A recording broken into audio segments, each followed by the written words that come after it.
We're back with episode 47. Will these comics make good films and television shows? Find out right now.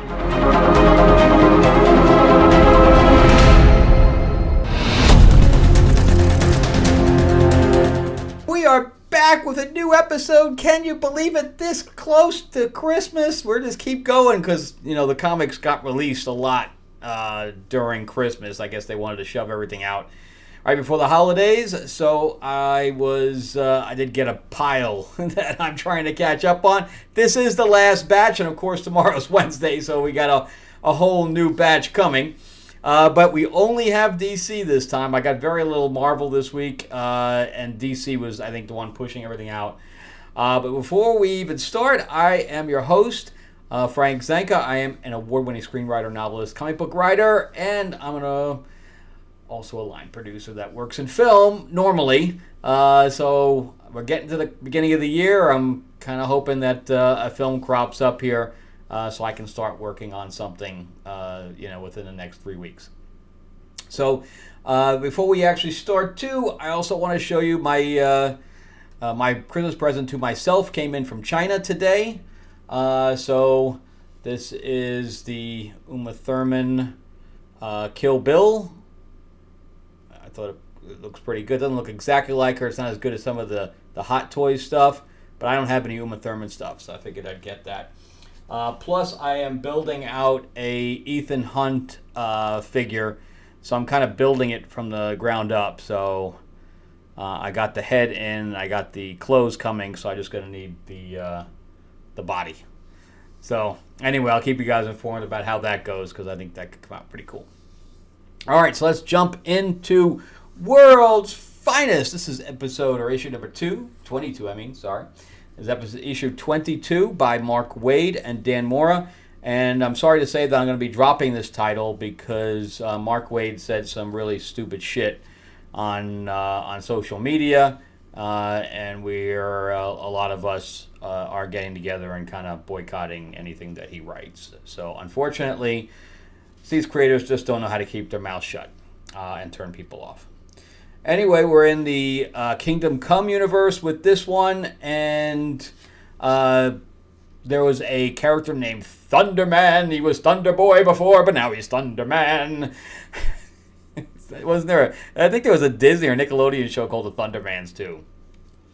I thought it was a bad name to begin with.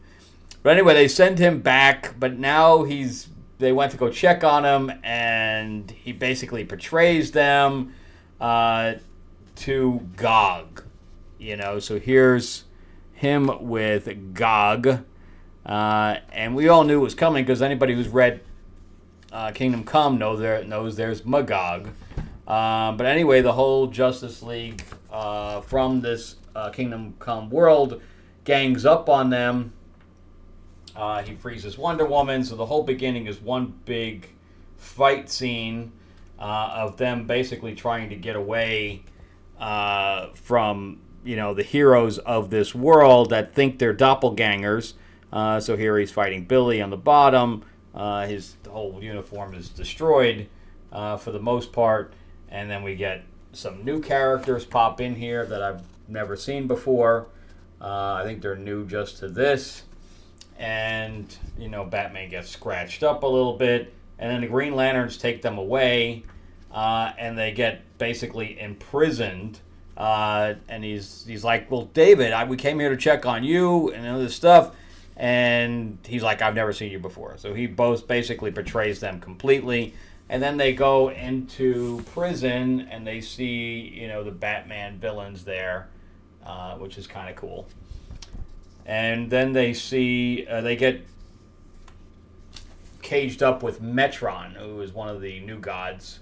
And then he has a conversation, so this Thunder Man, David, has a conversation with Gog, and they're like, well, these guys are not bad guys. And he's like, I know, but what we have to do is for the greater good, and they're not going to be able to go home now. And he turns him into Magog. So now this Thunderman guy is now Magog, who ends up being a villain, as far as I know, in the Kingdom Come universe. And, Metron tells them a nice little story. And it's not very nice. I'm kidding. The villain's not going to say a nice story.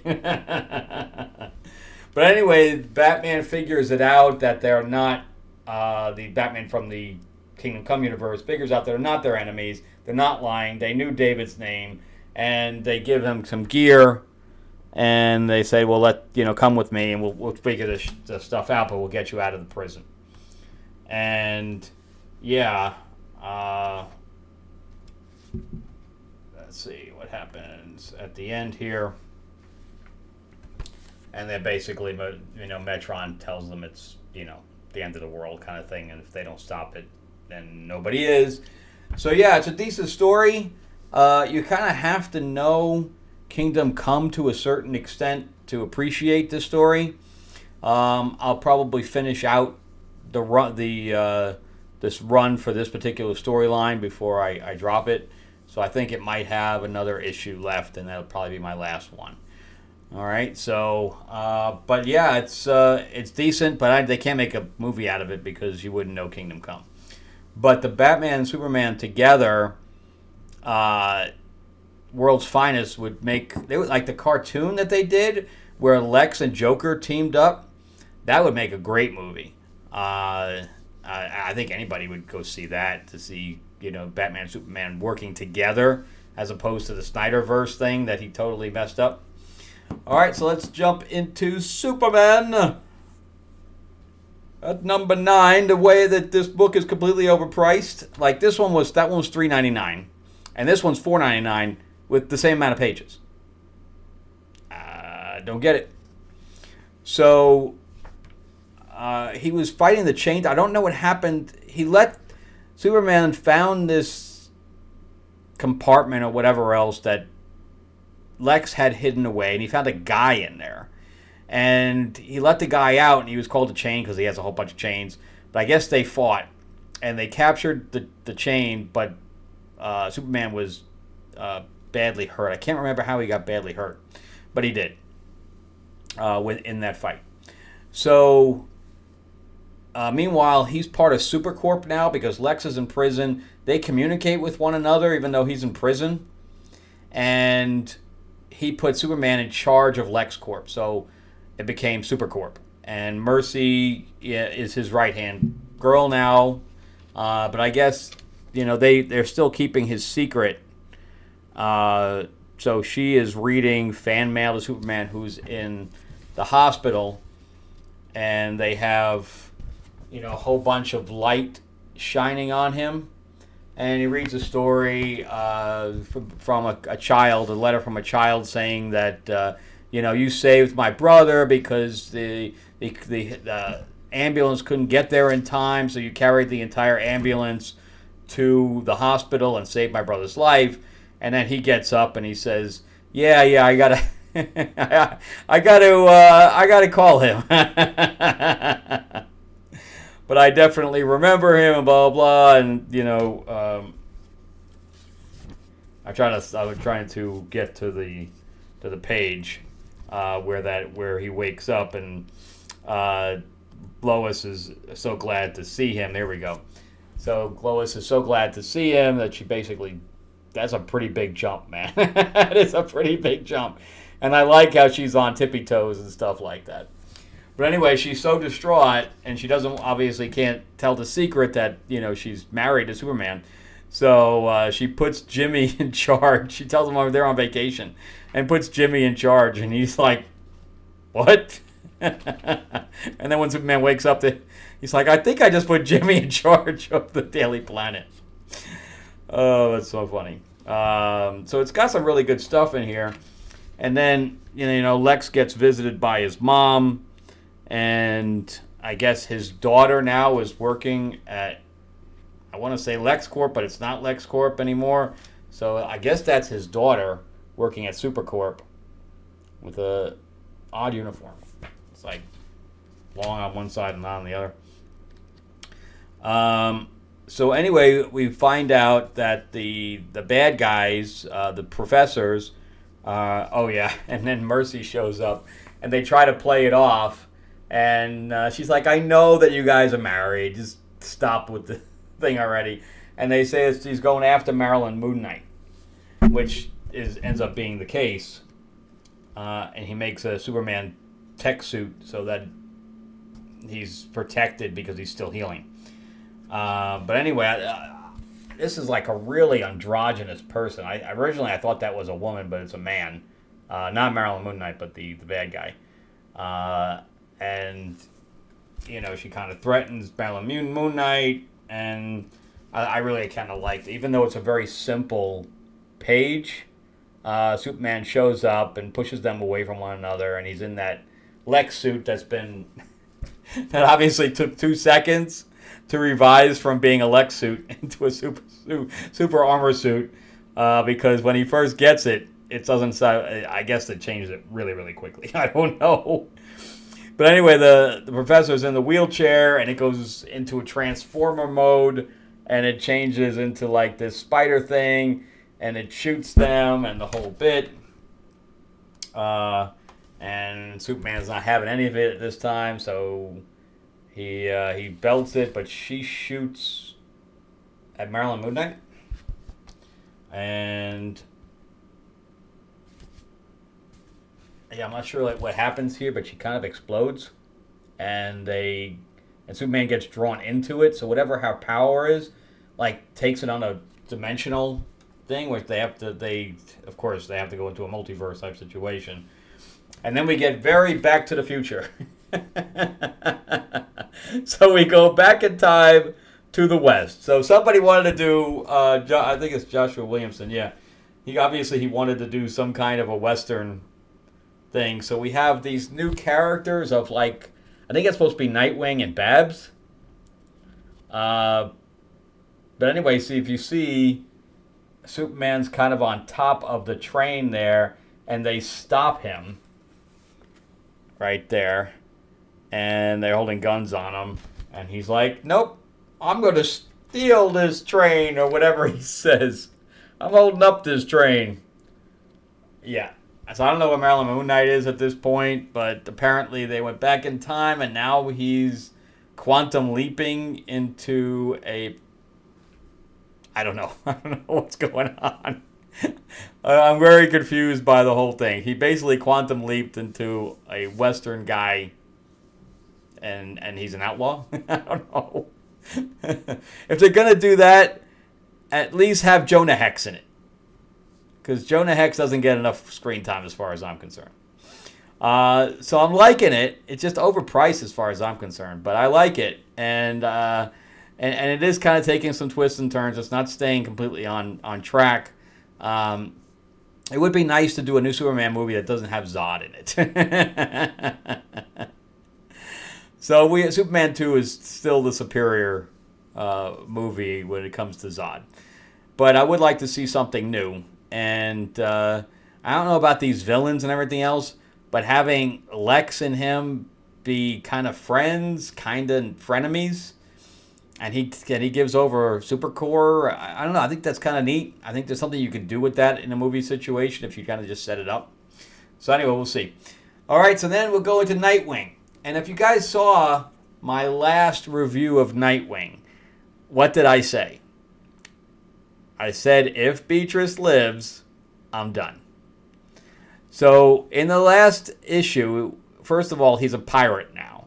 And he had some of his stuff in this thing called the Hold, right? Which was protected by a group of pirates. And this is all by Tom Taylor here. Tom Taylor.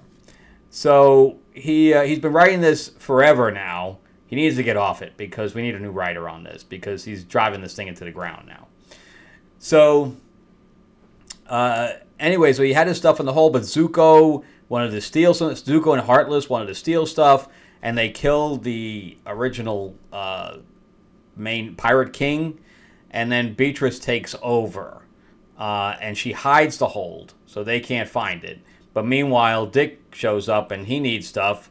And she says, well, why don't you come with me, and then I may need your help. And he gets this costume that's all open-chested. It's very strange. And this little teeny mask on. It's all very strange. So then they go to this island he goes to an island, but the city is inside the island, but yet it's got a Starbucks in it. I have no idea how it can't be very secret if you got supplies going in and out of there continuously. You have to have internet. I don't know. It was all the weirdest thing ever. So anyway, the guy that was really the son of the Pirate King feels slighted that he didn't get to be the king, and he stabs her through the stomach with a sword, and she literally drops 40 stories into the water. And I said, if she lives, I'm done. So that's where it ended. So meanwhile, suddenly Dick is also afraid of heights, which is really doesn't make any sense at all. But anyway, we see her here. There's no blood or anything from the sword going through her. She's obviously pretty deep in the water. And Dick is still confronting the dude up top. And he jumps. Okay, so look at that shot. Okay? Look how far he's jumping. That is hundreds of feet into the water. He'd be dead too. Unless he had invulnerability, he would be dead too. So then we cut to, a flashback of Alfred teaching Robin, which is Dick, how to be a field medic. Because he's like, someday I'm not going to be there. You're going to need to sew up your dad, blah, blah, blah. And then we see him actually applying it, and she's in bed. So he got her out. How did he scale the wall with her? That's why they immediately cut, because he knew there was no way that any of this can happen. What did he swim around the entire island with her to get it to shore? And not only that, but she's up on her feet in 2 seconds. 2 seconds. What? We're back in Star Warsville. This is exactly what happened in that everybody made fun of with the Ahsoka show. And not only that, now she's in the air. And he says, they missed every major article. I don't give a crap what they missed. If a sword goes through someone, they ain't getting up really too quickly. There's got to be stitches. Right? I mean, you're in bed for a week at least, even if it missed everything, which I find really hard to believe. So anyway, we go on about how that's the other stupid thing.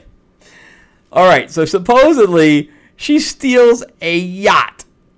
That's how she first got discovered by the pirates. One person cannot steal that. Do you know how many people are required to make that thing move? It ain't one. Plus, she would have to go through mariner school to even learn how to do that. She'd have to be able to start the engine. She'd have to go down to the whole... Oh, my God. There's no way. All Tom Taylor is insulting my intelligence at this point. So then you're going to find this really funny. So anyway, she goes and finds another pirate ship, and they're like, we heard you were dead. Well, I'm not. So who are you going to follow, him or me? Well, we follow you. Okay, great. So they go to confront the bad guy, and here's the stupid shirt open thing that I was telling you about. Yeah, it's pretty bad. So he says, I'm ambushing you. And he says, one man can't be an ambush. And he's like, okay, I'll show you. And, the artist does a good job with him, showing the amount of movement. So he takes on the other guy, and of course, he bests him. Now, here's where we're totally screwed. Okay. Where is the puncture wound through her stomach? Apparently, she's Wolverine. She just healed it right up. There's no bandage. She's just like, I'm here. I don't care if you killed me before. I'm back. Come on, man. Come on. Look at that. Where is the editor here saying, this is stupid, bro. You got to fix this. This is a huge plot problem here. Huge. And then not even going through the artist and saying you got to put a bandage on her. Nothing. I mean, there's another shot right there. Nothing. There's nothing on her. And then she punches the guy. This is so bad. So bad. And then we just go into the Beast World thing that I'm not collecting. But that's the backup story, is the whole Beast World thing. Which I think is it. Yeah, Damien's in this. I don't know. I really didn't care about any of it. You know, he gets stuck in a pile of beasts or whatever. So, and then he finds. I thought this chick looked kind of cool. She looks very Gamora, or She-Hulk, depending how you look at it, or even Poison Ivy, but she's not. And she makes him eat that thing, and I guess this is him changing. Meow. That's so stupid. This is why I'm not collecting that whole Beast World thing. It's so stupid. All right, well, that's it for me. This would apparently obviously be a no, since it's causing me to drop the title completely. I warned him, man. I warned him. I'm like, no. How could you be writing and you'd make that kind of death, and in 1 second, and that's it. But Ahsoka did the same thing. I don't understand these people, bro. Tell me, explain it to me. How you can be writing this and write stupidity and say, yeah, that's great. They're going to love this. This is going to be awesome. It's awesome, man. It's awesome. Come on, bro. Come on. And again, these things are not made for kids. This is $5. There ain't no kids reading this. So if you're saying, oh, it's made for a younger audience, it's not. It's made for me. And apparently not anymore, because I'm dropping it. So DC, good job. Good job losing $5 a month for me. So, of course, that one's a no. Superman, I like the direction of it. This particular story wouldn't work because I don't like the villains in here. But having the whole dichotomy with Lex and stuff like that, I think does work. All right, and then World's Finest. Again, you would have to set up Kingdom Come to make that work, and I think I only have one more before I'm dropping that title too. So I better get some. Green. I think I'm going to start picking up Green Arrow. I stopped picking up Green Arrow because they were doing all this I hate all the multiverse stuff. I'm over it. So stop with the whole multiverse thing. But Green Arrow is supposed to be a street level character, and if they keep him that way, I'll collect that one. But I stopped it because I didn't like the whole direction they were going in. But hopefully now they'll put it straight, and I'll be able to collect that one. And I hope there's more independents that I can grab. So that's it from me. Thank you so much for watching. Give me a thumbs up, a like on this video. Give me a subscribe. Give me a middle finger. Give me a comment telling me I'm an idiot. And whatever you want to do. I'm all for it. So anyway, but happy holidays to everybody. We're coming up on New Year's. And at the beginning of the year, I'm going to run my late pledge for Lords of LA. And Mark Spears and I just got the card in. I'm going to put it up here that has the new border on it. So I'm going to be starting putting that together real quick now too. So yeah, the Rift Storm is the name of the game, and it's classic monsters, and we're going to do a variety of different types of Rift Storm. It's going to be awesome. All right, anyway, thanks a lot, guys. Happy holidays. Check out some of my other videos right up here. I think I have my ranking of the DC movies, and I'm going to be doing my 2023 best and worst, which nobody will agree with. All right, have a good one, guys. I will talk to you soon. All right, bye-bye.